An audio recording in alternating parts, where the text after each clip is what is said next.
Olá, meu nome é Cristina Barros, eu sou pesquisadora do projeto Mulheres nos Acervos e hoje a gente vai apresentar o segundo episódio da série Leituras, trazendo duas obras de artistas que trabalharam com abstracionismo e que fazem parte do acervo da Pinacoteca Rubem Berta, de Porto Alegre, Rio Grande do Sul.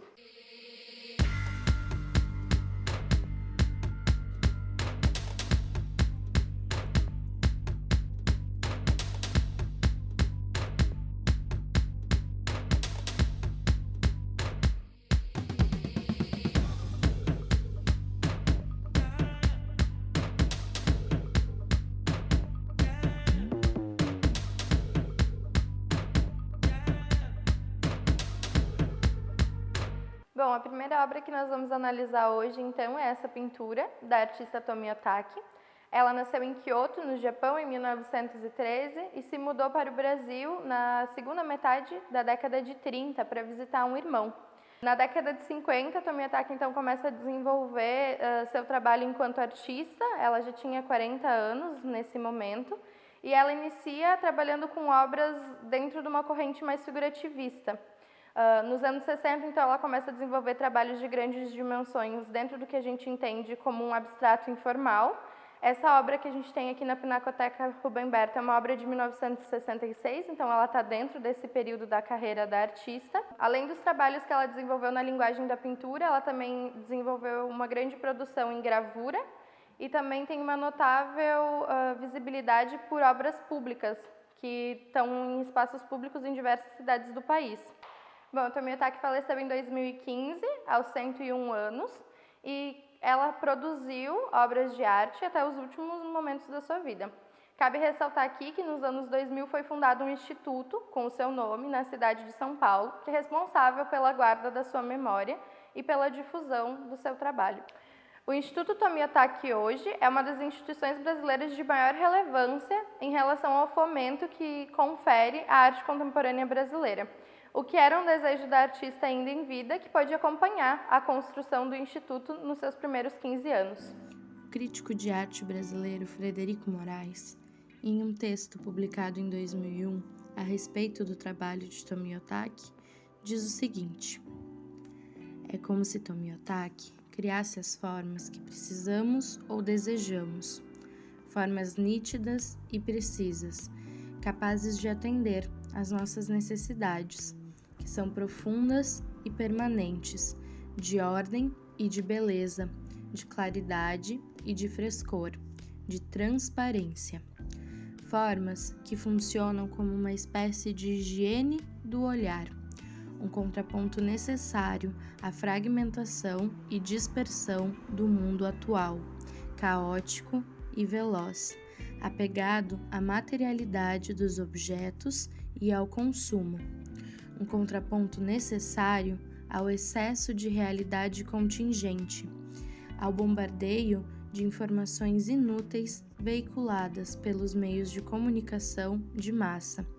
Por isso, suas formas permanecem em nossa memória, como modelos ou arquétipos de um mundo de luz limpa, saudável, digno de viver.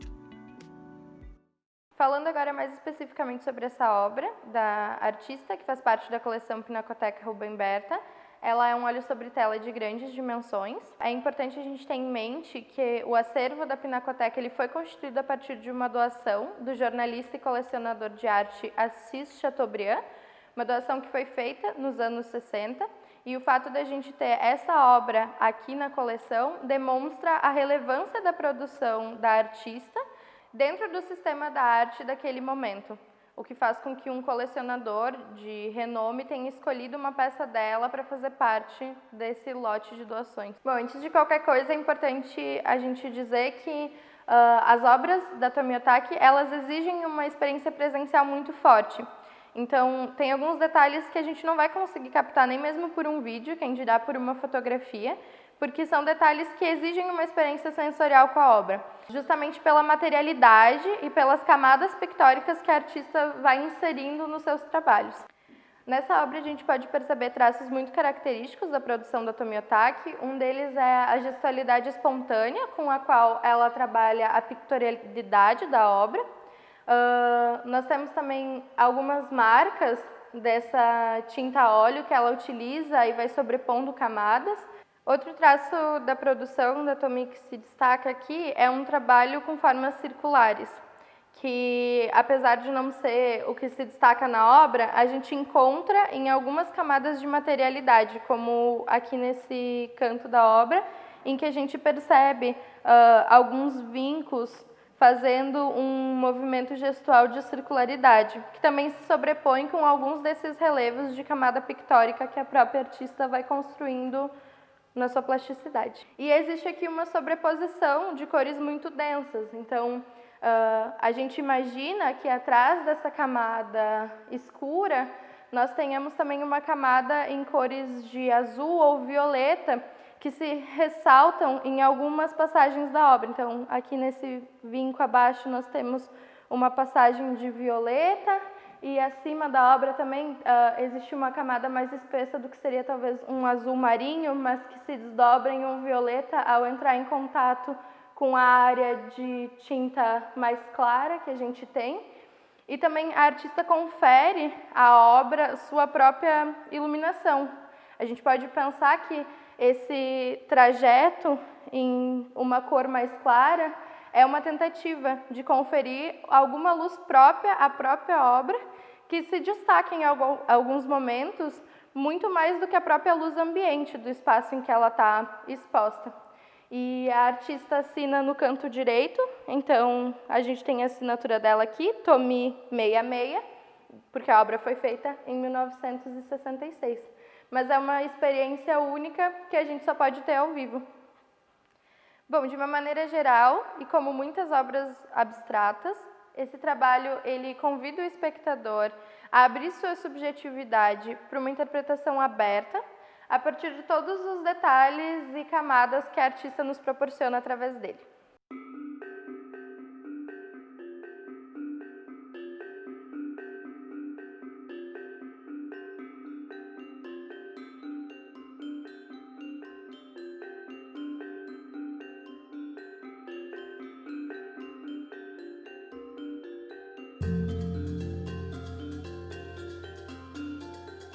Em uma conversa com os curadores Paulo Miada e Carolina De Angelis, em agosto de 2013, Tomi Otaki declarou: "Eu não dou título aos trabalhos para que a pessoa que os vê não fique com apenas um significado na cabeça.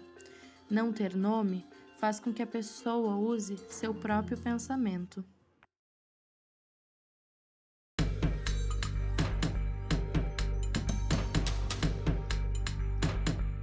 Olá, eu sou a Nina Samartim, do grupo Mulheres nos Acervos, e hoje eu vou falar um pouco do trabalho da artista Fajka Strober.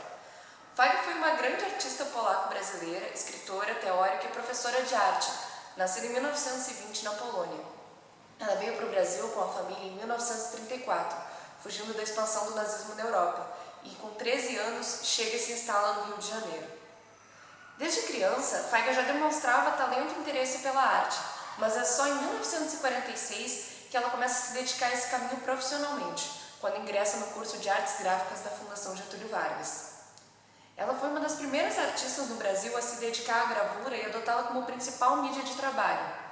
Nos primeiros anos da sua carreira, sua obra tinha um caráter muito mais figurativo, com uma estética expressionista e com temáticas muito mais sociais. Nesse período, uma das grandes influências para o seu trabalho era a artista alemã Kate Kollwitz. Já no início dos anos 50, sua pesquisa artística foi tomando outros rumos e sua obra vai se transformando através da experimentação de uma obra mais figurativa para uma obra mais abstrata, onde a artista começa a se preocupar com questões mais específicas ligadas à percepção, à estrutura e ao espaço dentro da própria arte. Nesse momento, a obra de Cézanne se tornou uma grande influência para Fajka e ela estudou profundamente o trabalho do artista francês. A partir de 1952, sua produção se torna abstrata. E apesar das muitas críticas que recebeu no período por abandonar o figurativo, ela própria afirmava que mesmo que as pessoas não gostassem do que ela fazia, ela estava feliz com as imagens que criava. Com o passar do tempo, dentro do abstracionismo formal ou lírico, Fajka desenvolveu uma trajetória amplamente reconhecida e premiada, se tornando um dos nomes mais importantes da gravura aqui no Brasil ligado a essa corrente. Em 1957, ela ganhou o prêmio de gravura da Bienal de São Paulo, e em 1958 é premiada na Bienal de Veneza, na Itália.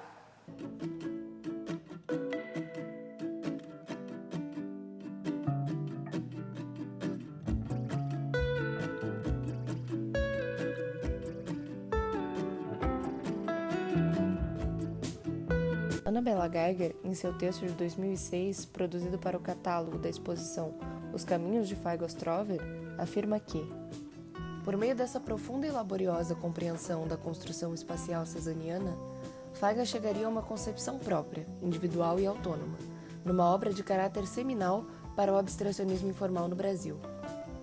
Alia-se a isto sua compreensão da arte como exercício da liberdade, herança expressionista.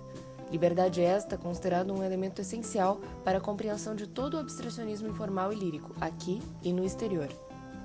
Essa conjugação de valores lhe trará o reconhecimento público.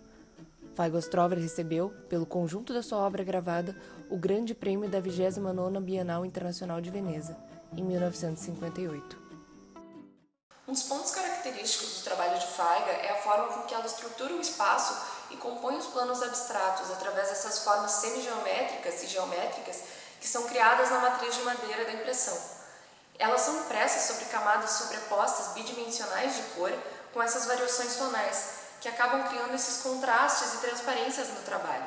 A forma como usa o colorido traz fluidez e leveza, ao mesmo tempo que dá dinamismo para as composições de suas obras. A carreira de Feiga também é marcada por sua atuação como professora, educadora e teórica de arte, que deixou, além de uma grande produção artística, uma produção escrita com diversos livros, artigos e ensaios sobre questões relacionadas à arte e à criação artística. Feiga faleceu em 2001 no Rio de Janeiro, e neste ano de 2020 estamos comemorando o centenário de seu nascimento, que foi no dia 14 de setembro. Atualmente, quem cuida da memória e do acervo deixado pela artista é a instituição Feigo Strover, fundada em 2002 após a sua morte, que mantém um museu destinado à preservação e à exposição da obra da artista. Nesse ano, algumas instituições pelo Brasil foram agraciadas com doações do Instituto de diversas obras da carreira de Feiga, desde os períodos mais iniciais até trabalhos no final de sua vida. A Pinacoteca Aldo Locatelli, também da Prefeitura Municipal de Porto Alegre, foi uma das instituições contempladas e recebeu um lote de gravuras e trabalhos da artista. Esse trabalho da Feiga pertence à Pinacoteca Rubem Berta, da Prefeitura Municipal de Porto Alegre. É uma xilogravura de 1966. Cada uma das cores presentes nesse trabalho é uma diferente matriz, que é retalhada em madeira e depois ela é impressa uma sobre a outra em um papel extremamente fino, com uma gramatura muito baixa. O uso do colorido no trabalho da Feiga é uma das características, a maneira com que ela explora as cores e essas diferentes possibilidades tonais para criar essa atmosfera fluida e leve nas composições abstratas dela. As matrizes gravadas em sequências criam essas diferentes possibilidades de composição dentro da abstração. O trabalho de Feiga nada por acaso. As partes vazias, onde ela retira a matriz de madeira, criando essas lacunas, são intencionais. Assim como todo o trabalho dela, as composições abstratas são extremamente pensadas e calculadas, porque estão inseridas dentro de um processo de experimentação da pesquisa da própria artista. É possível notar o preciosismo técnico do trabalho de Feiga pelo tratamento que ela dá para as obras em xilogravura, que são uma técnica extremamente difícil de imprimir no papel de uma gramatura tão fina, e mesmo assim ela consegue transformar toda a composição em algo extremamente leve e fluido, onde a gente pode acompanhar desde os veios da madeira presentes no trabalho, que vem da matriz, e compor todo esse espaço pictórico que dá uma dimensão fluida e ao mesmo tempo que é extremamente dinâmica. E isso se dá pela sobreposição dessas camadas de cor e a maneira com que ela consegue dar esse tratamento extremamente sutil para cada uma das camadas individualmente. Feigo Strover foi uma artista que produziu exaustivamente ao longo de sua vida. Por isso, é interessante entender a obra dela como uma grande pesquisa artística e poética, muito pautada na experimentação, onde ela desenvolveu diferentes pesquisas e experimentos de composição e de cor, sempre dentro do abstracionismo.